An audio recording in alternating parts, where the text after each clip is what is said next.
Imagine watching an entire continent bleed in broad daylight while the global elite tell you it is for your own protection. For centuries, the staggering wealth of Africa has been a silent engine behind sprawling empires across the ocean, leaving our communities with nothing but broken promises and hollowed out land. But on April 25th, the script was flipped. Mali forced its most brutal, coordinated assault in 15 years. But the real shockwave wasn't the gunfire, it was the response. When Malian leader Assimi Goïta stepped to the microphone, he didn't just condemn the violence, he named the names. He exposed the puppet masters, the internal traitors, and the foreign sponsors providing the satellite intelligence and cold cash for this destabilization. The mainstream media is desperate to paint this as a random skirmish. But the truth is much scarier. The map of the Sahel is being redrawn, and it is threatening the very foundation of Western financial dominance. Before we uncover the hidden hands behind this proxy war, do me a quick favor. If you believe in a sovereign Africa that answers to no one, hit the subscribe button and click the notification bell. Over 90% of you are watching from the sidelines. Join the Global Observer family today so we can keep bringing to you the truth they want to bury. Now let's get into the heart of this storm. For 72 suffocating hours after the April 25th attack, the Malian state went completely silent. No press release, no bunker videos, no podium speeches. In that void, the Western media machine did what it does best. It began writing an obituary for a nation. If you were watching the news in Paris or Washington, you would have thought Bamako had fallen. They peddled rumors that Goïta was wounded or had fled in the dead of night. It was a textbook, psychological operation designed to make the Malian people panic and the soldiers on the front lines surrender. But silence in the face of a hunter isn't fear, it is focus. While the talking heads were predicting a collapse, Goïta was organizing a counter-strike that would leave the international community reeling. The silence ended with 3 masterfully timed moves and shattered the Western illusion. First, Goïta appeared at the Kuluba Palace, not with a Western envoy, but face-to-face with the Russian ambassador. The message was a deafening roar.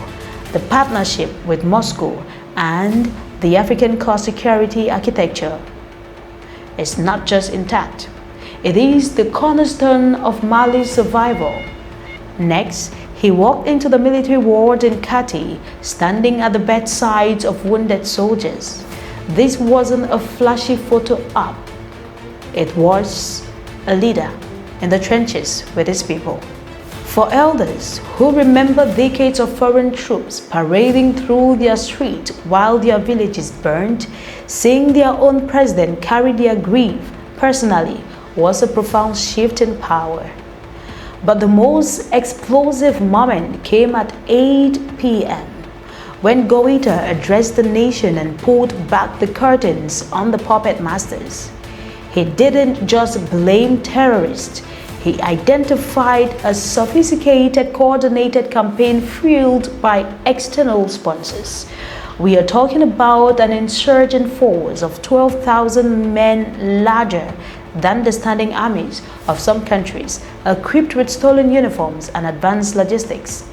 You do not coordinate a 12,000-man assault across hundreds of miles of desert using walkie-talkies.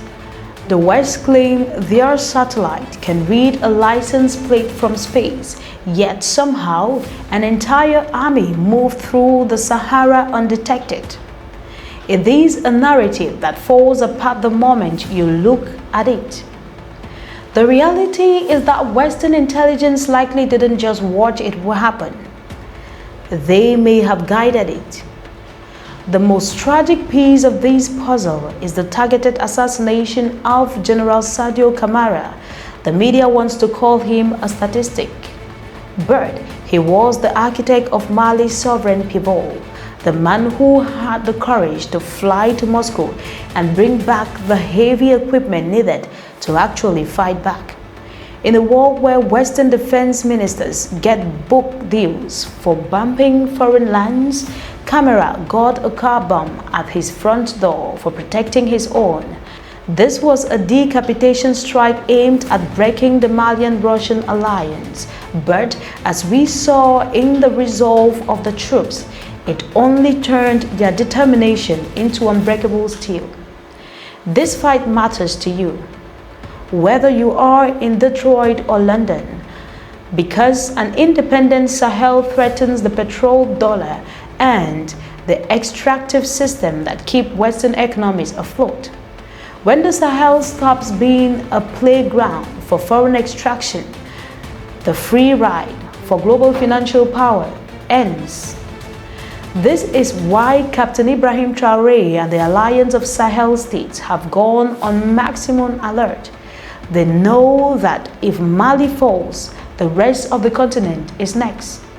We are witnessing the birth of a new axis of resistance, a unified front of leaders who would rather fight to the end than live as puppets. The beast is thrashing because it knows its time is up. And that is that. Thank you for watching the Global Observer. Keep an eye out for more.